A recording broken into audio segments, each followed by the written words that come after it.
Hello class, good morning. നമുക്ക് ഇന്നത്തെ ക്ലാസ്സിൽ കുറച്ച് പ്രോബ്ലംസും അതുപോലെ തന്നെ കുറച്ച് ക്വസ്റ്റ്യൻസും ആൻസേഴ്സുമാണ് ഡിസ്കസ് ചെയ്യാനുള്ളത്. നമുക്ക് പുതുതായിട്ടുള്ള ടോപ്പിക്സ് നമുക്ക് അടുത്ത ലൈവ് ക്ലാസ്സിൽ നമുക്ക് സ്റ്റാർട്ട് ചെയ്യാം. ഇന്ന് ഞാൻ എടുക്കാൻ ഉദ്ദേശിക്കുന്നത് കുറച്ച് പ്രോബ്ലംസ് നമ്മൾ ഇതുവരെയായിട്ടും ചെയ്ത പോർഷനിൽ നിന്നുള്ള കുറച്ച് ചോദ്യങ്ങളൊക്കെയാണ് നമ്മളിന്ന് ഡിസ്കസ് ചെയ്യാൻ പോകുന്നത്. ഓക്കെ, നമുക്ക് അപ്പോൾ നിങ്ങളെല്ലാവരും, എനിക്ക് തോന്നുന്നു എല്ലാവരും ക്വസ്റ്റ്യൻസ് എഴുതിയെടുത്തിട്ടാണ് ഈ വീഡിയോ നിങ്ങൾ കാണേണ്ടത്. ഓക്കെ, ക്വസ്റ്റ്യൻസ് എഴുതുക, ആൻസേഴ്സ് ചെയ്യുന്നതിനൊപ്പം തന്നെ നിങ്ങൾ മനസ്സിലാക്കിയിട്ട് ചെയ്തു പോവുക. ഓക്കെ, അപ്പം നമുക്ക് സ്റ്റാർട്ട് ചെയ്യാം. First question: consider a tightly wound 100 turn coil of radius 8 cm carrying a current of 0.4 ampere. What is the magnetic field at the center of the coil? ഇതാണ് ചോദ്യം. ഓക്കെ, അപ്പോൾ എന്തൊക്കെ ക്വസ്റ്റ്യനിൽ തന്നിട്ടുണ്ട് എന്ന് നമ്മൾ ആദ്യം എടുത്തെഴുതണം. ഓക്കെ, ഫസ്റ്റ് ഓഫ് ഓൾ നിങ്ങൾക്ക് ക്വസ്റ്റ്യനിൽ തന്നിരിക്കുന്നത് എന്താ? Consider a tightly wound 100 turn coil. അപ്പോൾ നമ്പർ ഓഫ് ടേൺസ് നമുക്ക് ക്വസ്റ്റ്യനിൽ ഗിവൺ ആണ്. അപ്പോൾ നമ്പർ ഓഫ് ടേൺസിന് നമുക്ക് n എന്ന് കൊടുക്കാം. n is equal to 100 turns, 100 എന്ന് കൊടുക്കാം. ഇനി നമുക്ക് എന്ത് തന്നിട്ടുണ്ട്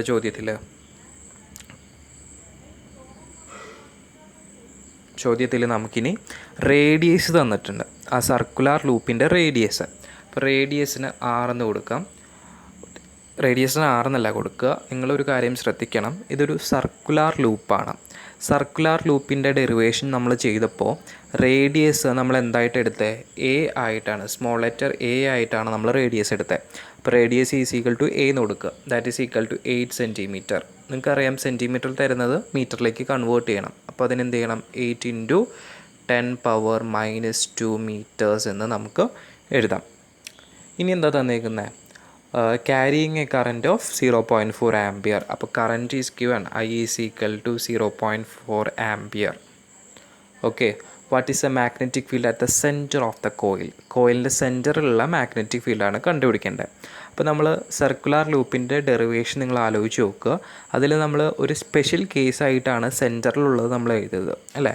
അപ്പോൾ സെൻറ്ററിലുള്ള മാഗ്നറ്റിക് ഫീൽഡിൻ്റെ ഇക്വേഷൻ എന്താ? B is equal to μ0 Ni/2a, അല്ലേ? ഇതല്ലേ at the centre magnetic field. Okay, അപ്പോൾ നിങ്ങൾക്ക് μ0 ഞാൻ പറഞ്ഞായിരുന്നു, μ0ൻ്റെ വാല്യൂ നിങ്ങൾ ബൈ ഹാർട്ട് പഠിക്കണം. എത്രയാണ്? 4π × 10⁻⁻7 ഇൻറ്റു n എന്ന് പറയുന്നത് എത്രയാണ്? 100 into I is given 0.4 divided by 2a. 2 into എയുടെ വാല്യൂ നിങ്ങൾക്കറിയാം 8 × 10⁻⁻2. അപ്പോൾ ഇത് ചെയ്ത് നിങ്ങൾക്ക് ആൻസർ കിട്ടും. അപ്പോൾ കിട്ടുന്നത് എന്താ? മാഗ്നറ്റിക് ഫീൽഡാണ്. അപ്പോൾ മാഗ്നറ്റിക് ഫീൽഡിൻ്റെ യൂണിറ്റ് നിങ്ങൾ യൂസ് ചെയ്തോളണം. എന്താണ് മാഗ്നറ്റിക് ഫീൽഡിൻ്റെ യൂണിറ്റ്? ടെസ്ല. ഓക്കെ, അപ്പോൾ ഫൈനൽ ആൻസർ കിട്ടിയിട്ട് യൂണിറ്റ് ടെസ്ല എന്ന് നിങ്ങൾ എഴുതിക്കൊള്ളണം. ഓക്കെ,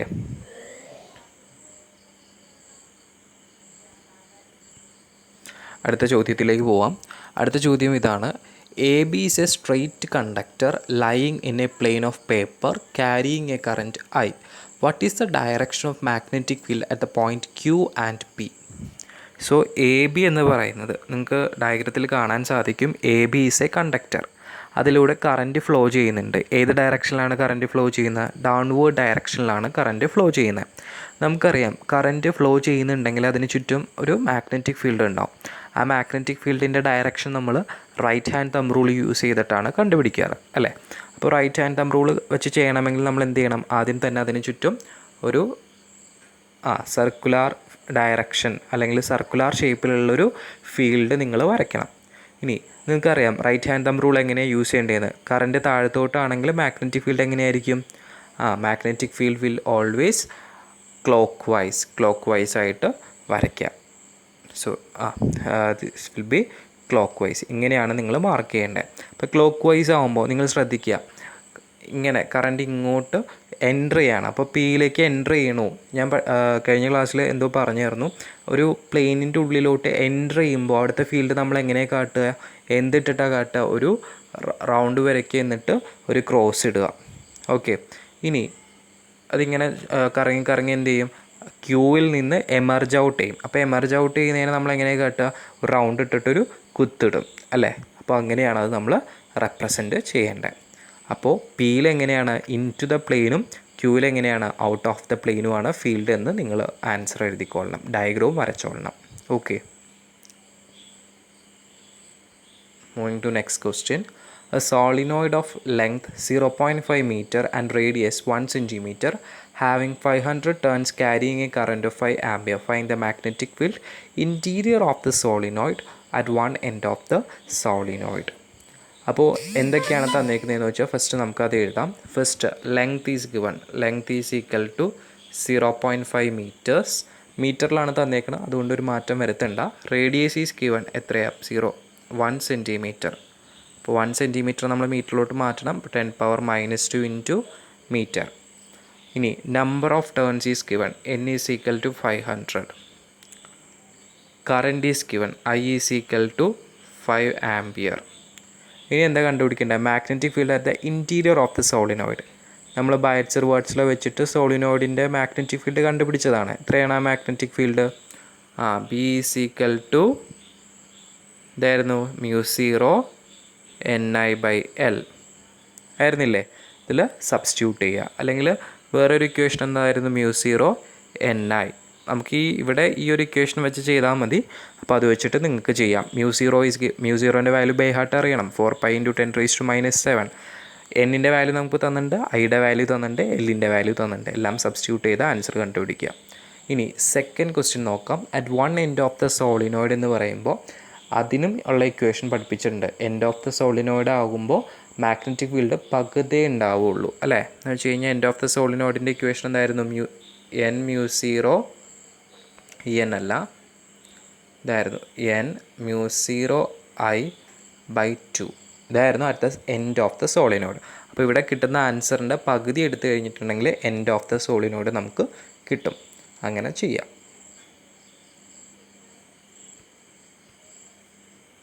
അടുത്ത പ്രോബ്ലം നോക്കാം. A toroid of non ferromagnetic core of inner radius 25 cm and outer radius 26 cm around which 3500 turns are wound it. If the current is 11 ampere flows through it, find the magnetic field. അപ്പോൾ ഒരു ടൊറോയിഡാണ്, അതിൻ്റെ inner റേഡിയസും outer റേഡിയസും തന്നിട്ടുണ്ട്. അപ്പോൾ inner റേഡിയസും outer റേഡിയസും ഒരു ക്വസ്റ്റിന് തരുവാണെങ്കിൽ അതിൻ്റെ actual radius കാണാൻ വേണ്ടി നമ്മൾ ഇതിൻ്റെ രണ്ടിൻ്റെയും ആവറേജ് എടുക്കുക. അപ്പോൾ 25 + 26/2 എന്ന് പറയുമ്പോൾ ആവറേജ് എത്രയായിരിക്കും? 25.5 സെൻറ്റിമീറ്റർ. അതിനെ മീറ്ററിലോട്ട് കൺവേർട്ട് ചെയ്യണം. എങ്ങനെ മീറ്ററിലോട്ട് കൺവേർട്ട് ചെയ്യുക? 25.5 × 10⁻⁻² മീറ്റേഴ്സ് എന്ന് നിങ്ങൾ എഴുതിക്കൊള്ളാം. ഇനി എന്തൊക്കെ തന്നിട്ടുണ്ട്? Number of turns is equal to എത്രയാണ്? 3500. ഇനി current is given. I is equal to 11 ampere. Then magnetic field കണ്ടുപിടിക്കണം. Inside the core of toroid. Inside the core of toroid കണ്ടുപിടിക്കാനുള്ള ഇക്വേഷൻ എന്താ? B is equal to n μ0 I/2πr അല്ലേ? അപ്പോൾ അതിലെ എല്ലാ വാല്യൂസും നിങ്ങൾക്ക് തന്നിട്ടുണ്ട്. എന്നിൻ്റെ വാല്യൂ നിങ്ങൾക്ക് അറിയാം, μ0ൻ്റെ വാല്യൂ നിങ്ങൾ ബൈ ഹാർട്ട് അറിയണം, ഐയുടെ വാല്യൂ നിങ്ങൾക്ക് അറിയാം, ആറിൻ്റെ വാല്യൂ നിങ്ങൾക്ക് അറിയാം. സബ്സ്റ്റിറ്റ്യൂട്ട് ചെയ്ത് കഴിഞ്ഞാൽ ആൻസർ കിട്ടിക്കോളും. ഓക്കെ. ഇനി മറ്റൊരു കാര്യം, ഔട്ട്സൈഡ് ദ ടൊറോയിഡ്. എത്ര outside the toroid magnetic field? നമുക്ക് ഡയറക്റ്റായിട്ട് എഴുതാം 0, വേറെ ആവശ്യമൊന്നുമില്ല. Inside the empty space of the toroid, അതും നിങ്ങൾക്കറിയാം 0 ആണെന്ന് നിങ്ങൾക്കറിയാം. ഓക്കെ. അപ്പോൾ അതത്രയേ ഉള്ളൂ. അപ്പോൾ ആദ്യത്തെ ക്വസ്റ്റിനെ മാത്രം നമ്മൾ പ്രോബ്ലം ചെയ്യുന്ന മാതിരി ചെയ്ത് ആൻസർ കണ്ടെത്തിയാൽ മതി. മറ്റേത് രണ്ടും ഡയറക്റ്റായിട്ട് നിങ്ങൾക്ക് 0 എന്ന് എഴുതാം. സോളിനോയിഡിൻ്റെ കേസിലും ഔട്ട്സൈഡ് 0 ആട്ടോ മാഗ്നറ്റിക് ഫീൽഡ്. അത് നിങ്ങൾക്ക് ഓർമ്മയുണ്ടാവുമെന്ന് വിചാരിക്കുന്നു. അടുത്ത ചോദ്യത്തിലേക്ക് പോവാം. A charge of 1 coulomb is moving with a velocity 4 × 10⁻³ m/s in a magnetic field of 0.5 Tesla at an angle 30 degree with the field. Find the force on the charge. അപ്പോൾ എന്തൊക്കെ തന്നിട്ടുണ്ടെന്ന് വെച്ച് കഴിഞ്ഞാൽ charge Q is equal to 1c 1 coulomb, velocity is equal to 4 × 10⁻³ m/s and magnetic field is given 0.5 tesla. Okay. ഇനി theta is given, ഒരു angle theta 30 degree എന്ന് തന്നിട്ടുണ്ട്. നമുക്ക് എന്താ കണ്ടുപിടിക്കേണ്ടത്?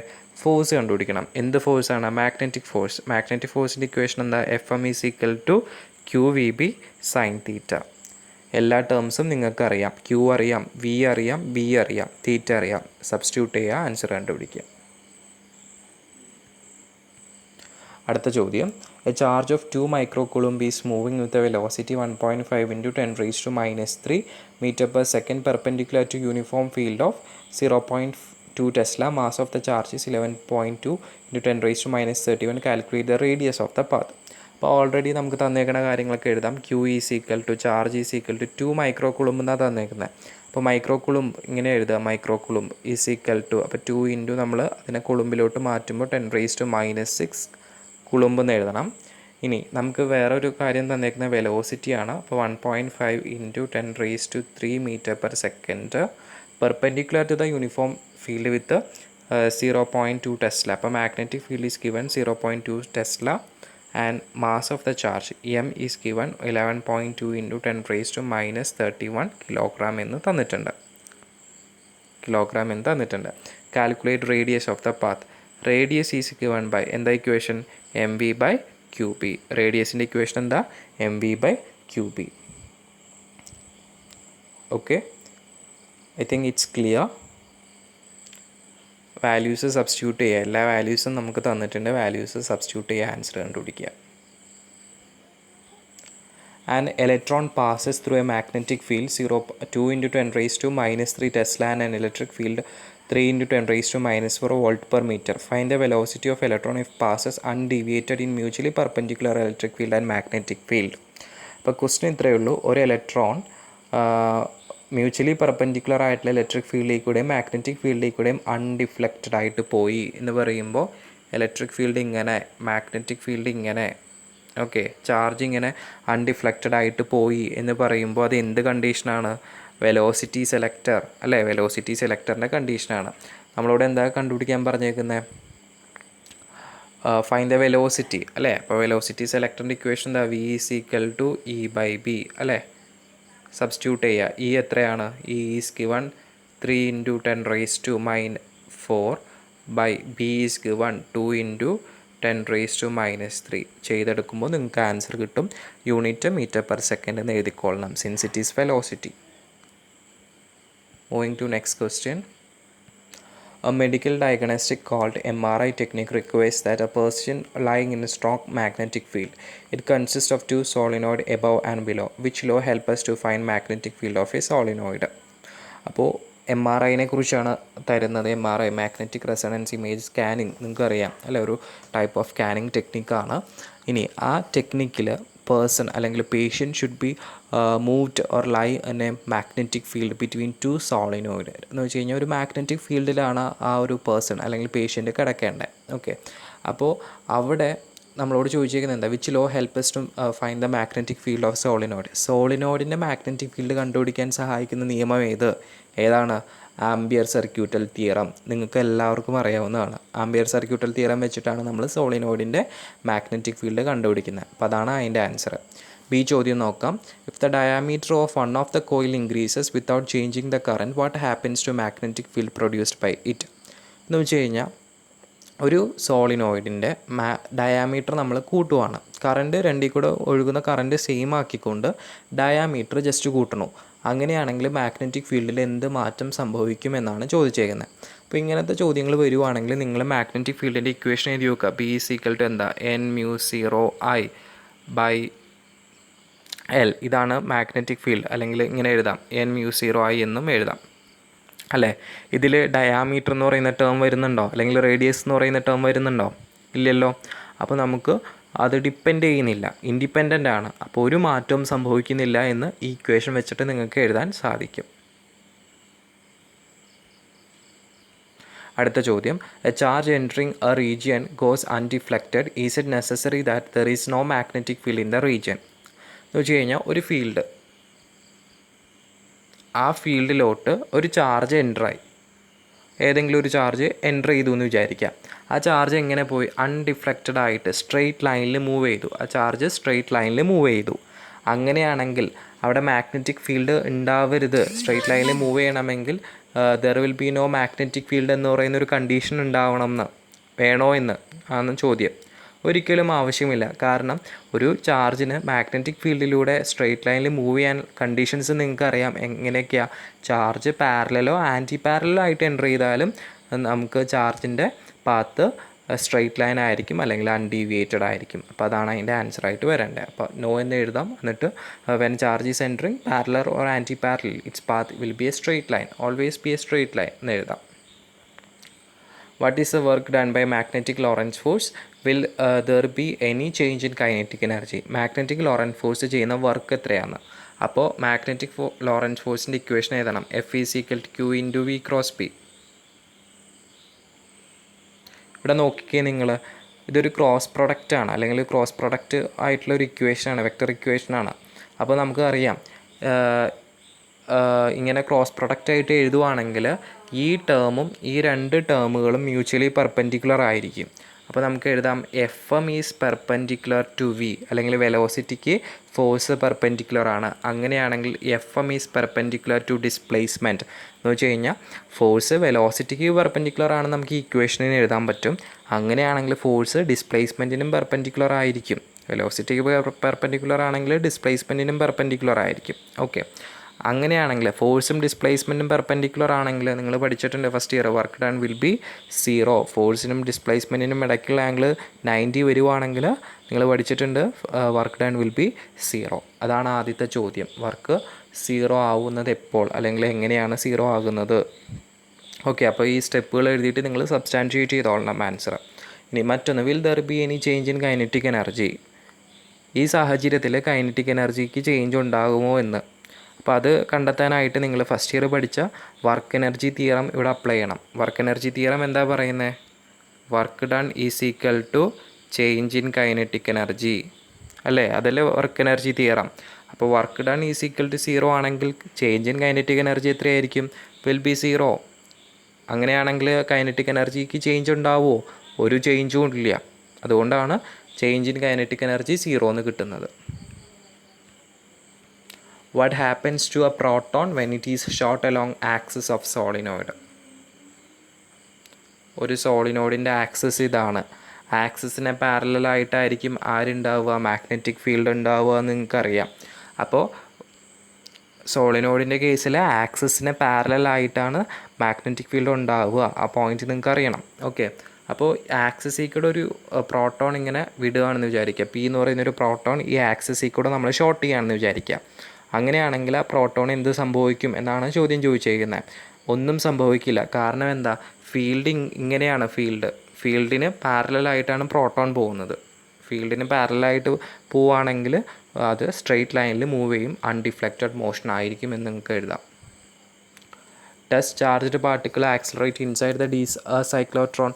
സൈക്ലോട്രോൺ കഴിഞ്ഞ ദിവസം പഠിച്ചതാണ്. സൈക്ലോട്രോണിൻ്റെ ഉള്ളിൽ, ഡീസിൻ്റെ ഉള്ളിൽ ചാർജ്ഡ് പാർട്ടിക്കിൾസ് ആക്സിലറേറ്റ് ചെയ്യുമോ എന്നാണ് ചോദ്യം ചോദിച്ചേക്കുന്നത്. ഒരിക്കലുമില്ല. എവിടെ മാത്രമാണ് ചാർജ്ഡ് പാർട്ടിക്കിൾസ് ആക്സിലറേറ്റ് ചെയ്യുക?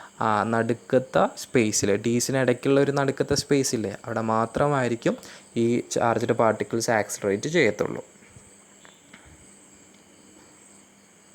ഓക്കെ, അപ്പോൾ ബാക്കിയുള്ളത് നമുക്ക് കുറച്ച് ക്വസ്റ്റ്യൻസ് കൂടി ഉണ്ട്. നമുക്ക് അടുത്തൊരു വീഡിയോയിൽ ഡിസ്കസ് ചെയ്യാം. അപ്പോൾ ഇത്രയും ഇന്ന് പറഞ്ഞ ഈ വീഡിയോയിലെ എല്ലാ കൺസെപ്റ്റ്സും അല്ലെങ്കിൽ ക്വസ്റ്റ്യൻസും നിങ്ങൾക്ക് മനസ്സിലായെന്ന് വിചാരിക്കുന്നു. നിങ്ങളത് നന്നായിട്ട് നോട്ട്ബുക്കിൽ ക്വസ്റ്റ്യൻസ് എഴുതി ആൻസർ എഴുതുക. ഈവനിങ് 8 PM 8 മണിക്കുള്ളിൽ നിങ്ങളെല്ലാവരും എനിക്കിത് സെൻഡ് ചെയ്യുകയും വേണം. ഓക്കെ.